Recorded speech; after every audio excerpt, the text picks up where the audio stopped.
আসসালামু আলাইকুম। ভালো আছেন সবাই? আজকে আমরা একটু যুক্তরাষ্ট্রের প্রেসিডেন্ট ডোনাল্ড ট্রাম্প সম্পর্কে একটু আলোচনা করি। ডোনাল্ড ট্রাম্প গতকাল অর্থাৎ ২ দিন পূর্বে আরকি ইয়েমেনে হুথিদের উপরে মানে তার নেতৃত্বে বা তার যে আদেশে হুথিদের উপরে আক্রমণ করছে যুক্তরাষ্ট্রের যেই বিমান বাহিনী আছে, বিমান বাহিনী। এখানে বিভিন্ন পক্ষগণ ছিল। বিভিন্ন পক্ষগণ বলতে এখানে বিশেষ করে ব্রিটেন ছিল। আর এদের ফুয়েল যোগাইছে জ্বালানি সরবরাহ করছে যুক্তরাষ্ট্র এবং ব্রিটেনের বিমান বাহিনীকে বা বিমানকে এখানে আরব আমিরাত এবং কাতার। যদিও যুক্তরাষ্ট্র অনুরোধ করছিল যেটা হচ্ছে যে আপনার সৌদি আরবকে যেন তোমরা এই ফুয়েল দাও বা বিমানের জ্বালানি দাও, কিন্তু সৌদি আরব এখানে রাজি হয়নি। সৌদি আরব ভালো একটা কাজ করছে, কিন্তু কাতার এবং আরব আমিরাত তাদেরকে এই ফুয়েল দিছে। তারা সেখানে আক্রমণ চালাইছে। আসলে এই আক্রমণ চালায় আসলে সেখানে তারা যা অর্জন করছে তার থেকে বেশি হয়েছে গিয়ে ডোনাল্ড ট্রাম্পের মুখ রক্ষা করছে বা ডোনাল্ড ট্রাম্পের ইজ্জত রক্ষা করছে। কেননা আপনারা জানেন ডোনাল্ড ট্রাম্প রাশিয়ার সাথে যেইভাবে নেগোসিয়েশনে আগাচ্ছে, আর এটা যুক্তরাষ্ট্রের যেই নিজস্ব আপনার সক্রিয়তা বা নিজস্ব যেই গৌরব, ওই গৌরব আসলে পদদলিত হয়ে যায় আর কি, এরকম বোঝাইছে। এখন এই অবস্থায় ডোনাল্ড ট্রাম্পের যেই বন্ধু ফতিন বা যারা শুভাকাঙ্ক্ষীগণ আছেন, তারা আসলে শুভাকাঙ্ক্ষী বলা যায় না, স্বার্থ সংশ্লিষ্ট ঐক্যমত্যের যারা আছেন, তারা এই ক্ষেত্রে ডোনাল্ড ট্রাম্পের উপরে বিরক্ত বা ডোনাল্ড ট্রাম্পের নীতির সাথে তারা যাচ্ছে না বা একমত হইতে পারতেছে না। এখন ওই সমস্ত দেশগুলোকে একটা বার্তা দেওয়ার জন্য এখানে ডোনাল্ড ট্রাম্প যেন এই হামলাটা করলো। আর বিশেষ করে এখানে ইসরায়েলকে একটা বুঝাইলো আর কি। এখানে যেহেতু হুতিরা পূর্বে ঘোষণা দিয়েছে 2 দিন 3-4 দিন আগে, যেন ইসরায়েল যদি গাজা ভূখণ্ডে যেই নরকীয়তা চালাইতেছে বা সেখানকার যেই অবরোধ করে রাখছে গাজাবাসীদেরকে, সেখানে এই রমজানের শুরু থেকে খাবার দিচ্ছে না, পানি দিচ্ছে না, সর্বশেষ বিদ্যুৎ লাইন পর্যন্ত বিচ্ছিন্ন করে দিয়েছে, অর্থাৎ বিদ্যুৎ সরবরাহ বন্ধ করে দিয়েছে। এখন হুতিদের কথা হয়েছে যে যদি তোমরা এগুলা আবার শুরু না করো এবং আলোচনার দ্বিতীয় ধাপ শুরু, যুদ্ধবিরতি চুক্তির যে আলোচনার দ্বিতীয় ধাপ, হ্যাঁ, ওটা যদি শুরু না করো তাহলে আমরা তোমাদের স্বার্থ সংশ্লিষ্ট অর্থাৎ পশ্চিমাদের স্বার্থ সংশ্লিষ্ট যে সমস্ত জাহাজ আছে আমরা ওগুলাতে হামলা করব। এখন এটার সুযোগ হিসেবে নিয়ে ডোনাল্ড ট্রাম্প করছে কি, হ্যাঁ তোমরা আমাদেরকে এইভাবে হুমকি দিবা, আমরা বিশ্বের সুপার পাওয়ার, আমাদের জাহাজ সেখানে যাইতে পারবে না তোমাদের ভয়ে, এটা কোনো কথা হয় নাকি? তাই তিনি এটাকে সিরিয়াসলি নিয়া, হ্যাঁ, সেখানে ব্যাপক হামলা করছেন। হামলা করে প্রায় 60 জনের কাছাকাছি আর কি, 56-57 জন লোক মারা গেছে, অনেক 200-250-র মতো আহত, তবে প্রকৃত সংখ্যা আরও হয়তো বেশি। এখন এটা করে ডোনাল্ড ট্রাম্প সেখানে যা অর্জন করছেন তার থেকে বেশি তিনি নিজের ইজ্জত রক্ষা করছেন। আর এক্ষেত্রে হয়তো ইসরায়েলকেও তিনি একটু বুঝাইতে চাইছেন, কেননা ইসরায়েল যেহেতু ডোনাল্ড ট্রাম্পের হয়তো কইছে যে হ্যাঁ হুতিরা আমাদের জাহাজে হামলা করতেছে বা আমাদের এদিকে যে সমস্ত জাহাজগুলো আসে সেখানে হামলা করতেছে, তোমরা কি করো, তোমরা তো আমাদের বন্ধুরাষ্ট্র, হ্যাঁ, বা তোমরা তো আমাদের আব্বা, মনে করেন এরকম আর কি। যুক্তরাষ্ট্রের ইসরায়েল যা কইছে যে তোমরা তো আমাকে বাবা লাগো, এখন তোমাকে ছেলে হয়েছে আমি, আমারে যদি আমার এইভাবে হামলা করব আমার উপরে, তোমরা কি করতেছো? তাই বাফে এখন যায় তার ক্ষমতা দেখে আসছে। কিন্তু এখানে করছে কি, বাফে যখন ক্ষমতা দেখাইতে গেছে ফোলায় পিছন দিয়া যায়, হ্যাঁ, বাফের থেকে বেশি ক্ষমতা দেয়ছে। অর্থাৎ যুক্তরাষ্ট্র যেখানে হামলা করছে এবং যেখানে যে সমস্ত স্থাপনাগুলো হামলা করতে না, অর্থাৎ যেগুলা হামাস হিজবুল্লাহর, হিজবুল্লাহ না তো হুতিদের যে অস্ত্র গুদামগুলো ইসরায়েল সেখানে হামলা করে আইছে, সেখানে হামলা করে অনেক ক্ষয়ক্ষতি করছে, এটা নিশ্চিত। আর এই অবস্থায় আসলে ডোনাল্ড ট্রাম্প আসলে হয়তো নিজের মুখ রক্ষা করছেন। আবার আপনারা জানেন বিশেষ করে একটা ঘটনা, যেটা হয়েছে যে যুক্তরাষ্ট্রের প্রেসিডেন্ট ডোনাল্ড ট্রাম্প নির্বাচিত হওয়ার পর তিনি অনেক কিছুই কাটছাট করছেন, যে কাটছাটের ভিতরে অনেক নিজেদের কর্মীদেরকেও বাতিল করে দিয়েছেন অনেক, যেই সরকারি দপ্তরগুলো আছে সেখান থেকে। আর এই কাজে ইলন মাস্ক আসলে দায়িত্ব পালন করতেছেন।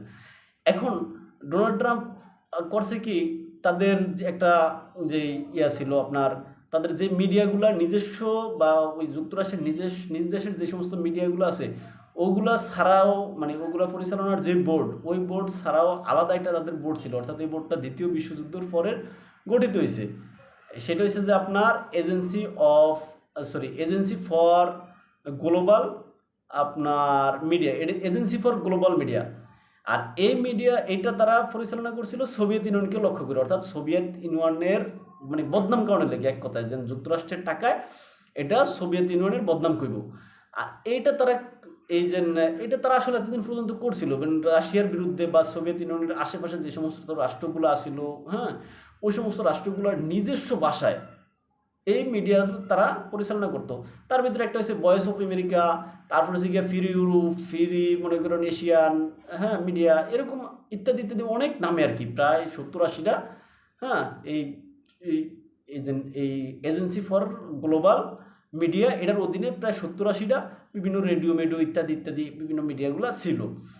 এখন ডোনাল্ড ট্রাম্প আসার পরে এই যে এই সংস্থাটা, অর্থাৎ এজেন্সি ফর গ্লোবাল মিডিয়া, এই সংস্থাটাই বাদ করে দিছে, অর্থাৎ 70-80টা যেই free Asia, free Europe, free অন্য এই সমস্ত এই রেডিওগুলো বা ইয়াগুলো বাদ হয়ে গেছে।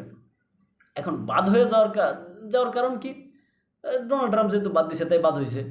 এখন ডোনাল্ড ট্রাম্প কেন বাদ দিল? এখন ডোনাল্ড ট্রাম্পের ভাষ্য হচ্ছে যে রাশিয়ার সাথে তো আমাদের একটা এখানে নেগোসিয়েশন হইতেছে। এখন সোভিয়েত ইউনিয়নের কেন আমরা মানে সোভিয়েত ইউনিয়ন না তো কমিউনিস্ট আর কি, কমিউনিস্টদের বিরোধিতা করছিল।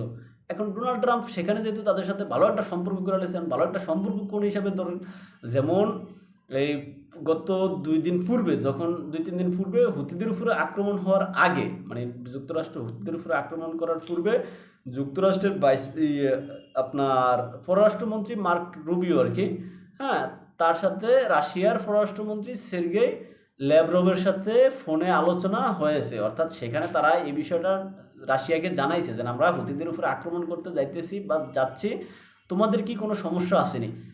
এখন আপনারা বলতে পারেন, হ্যাঁ হ্যাঁ ভাই, রাশিয়ার সাথে এখানে আলোচনা করতে যাইব, যত গল্প সাডামি মারেন এটা। আর হচ্ছে যে আপনার এই রাশিয়ার সাথে ইরানের ভালো সম্পর্ক, আর ইরান হুতিদেরকে সাপোর্ট দেয়, এখানে তো হুতিরা মানে ইরানকে রাশিয়া জানাই দিতে পারে। এখন ভাই, আন্তর্জাতিক বিশ্বে সবই সম্ভব নিজেদের স্বার্থে। রাশিয়ার সাথে ইরানের ভালো সম্পর্ক, ঠিক আছে, আমিও মানলাম আপনাদের কথা। এখন ইরানের সাথে রাশিয়ার কি এমন কোনো চুক্তি হয়েছে যে হুতিদের রক্ষার জন্য তারা উভয়ে এক থাকবে? এমন কোনো চুক্তি হয় না। আর হুতিদের উপরে যখন যুক্তরাষ্ট্র আক্রমণ করতে যাইতেছে, এটা ইরানও জানতো, হ্যাঁ। এখন ইরান জানি না আমরা কেন বাঁচাতে জানে, ইরানে যাওয়ার মতো এই পজিশন নেই। আর রাশিয়া যেন যাইব, রাশিয়ার সাথে এরকম কোনো চুক্তি নাই। রাশিয়ার সাথে ইরানের যেই সম্পর্ক, এটি হচ্ছে কি আসলে কৌশলগত সম্পর্ক, হ্যাঁ। তারা যে কোনো সময় বিপক্ষে যাইতো, সময় নেবে না দেখবেন। এখন বিপক্ষে না যাক, এটা আমিও চাই আপনাদের মতো, কিন্তু যাইতে সময় লাগবে না, কেন রাশিয়া এখানে নিজের স্বার্থ আগে চাইবে। তাই হয়তো রাশিয়া তখন বলছে, রাশিয়ার পররাষ্ট্রমন্ত্রী বলছে, না তোমরা আক্রমণ করতে পারো, আমাদের সমস্যা নেই, হ্যাঁ। এখানে কিন্তু যেন রাশিয়া থেকে অনুমতি নিয়ে যেন তারা আক্রমণ করছে বিষয়টা এরকম না, মানে রাশিয়াকে জানাইলো, কেন তাদের কাছে পূর্বেই একটা চুক্তি আছে যেন তারা বড় কিছু করতে গেলে মানে একজনে আরেকজনকে জানাইবে এই সমস্ত ঘটনাগুলো আর কি। বিশেষ করে কোনো জায়গায় যদি কোনো অপারেশন করতে যায়, মানে সিক্রেট যদি কোনো বিষয় থাকে, আপনারা জানেন কোনো জায়গায় যদি কোনো নৌমহড়া করতে যায়, আগেই জানায় দেয় যেন এই অঞ্চল দিয়ে তোমরা যাও না, এখানে আমাদের একটা, হ্যাঁ, অপারেশন আছে, বা এখানে আমাদের একটা এরকম চলতেছে, মহড়া চলতেছে। ওই চুক্তির অধীনে, চুক্তির এতদিন পর্যন্ত বন্ধ ছিল। এখন এই ইউক্রেন রাশিয়া যেহেতু যুদ্ধের মানে যে বন্ধের একটা কথাবার্তা চলতেছে, তাই তারা ওই আলোচনাগুলো আবার শুরু করতে চাইতেছে। তারই অংশ হিসেবে রাশিয়াকে জানানো হয়েছে। এখন এই ক্ষেত্রে যুক্তরাষ্ট্রের প্রেসিডেন্ট মিস্টার ট্রাম্প তিনি যেভাবে রাশিয়া প্রীতি করতেছেন, এটা তার বন্ধু রাষ্ট্রগুলোর সহ্য হচ্ছে না বা হওয়ার কথাও না। তাই তিনি হুতিদের উপর আক্রমণ করে নিজের ইজ্জত রক্ষা করছেন এখানে। যাক, সর্বোপরি আসলে হুতিরা অনেকগুলা লোক মারা গেছে, অনেকগুলা সেখানে সাধারণ মানুষও মারা গেছে। আসলে তাদের প্রতি আমাদের সমবেদনা আসলে থাকবে। আর যুক্তরাষ্ট্র নিজের ক্ষমতা আছে দেখে এইভাবে আসলে অন্যের উপরে হামলা না করার, এটাও আমরা চাই, আমাদের চাওয়া। আর বিশ্বের সকল মানে নির্যাতিত মানুষগুলা স্বাভাবিকভাবে থাকুক, বিশেষ করে হামাস বা ফিলিস্তিনের গাজা ভূখণ্ডের যে সমস্ত জনগণ আছেন তারা আসলে স্বাভাবিকভাবে থাকুক এবং সকল আগ্রাসন মুক্ত থাকুক। পৃথিবীর বিভিন্ন সংগঠনগুলো, বিশেষ করে জাতিসংঘ, তার সঠিক ভূমিকা পালন করুক, এখানে এই আশাবাদ ব্যক্ত রেখে আমরা আমাদের ভিডিও অনুষ্ঠান এখানে শেষ করলাম। ভালো থাকবেন সবাই, আসসালামু আলাইকুম।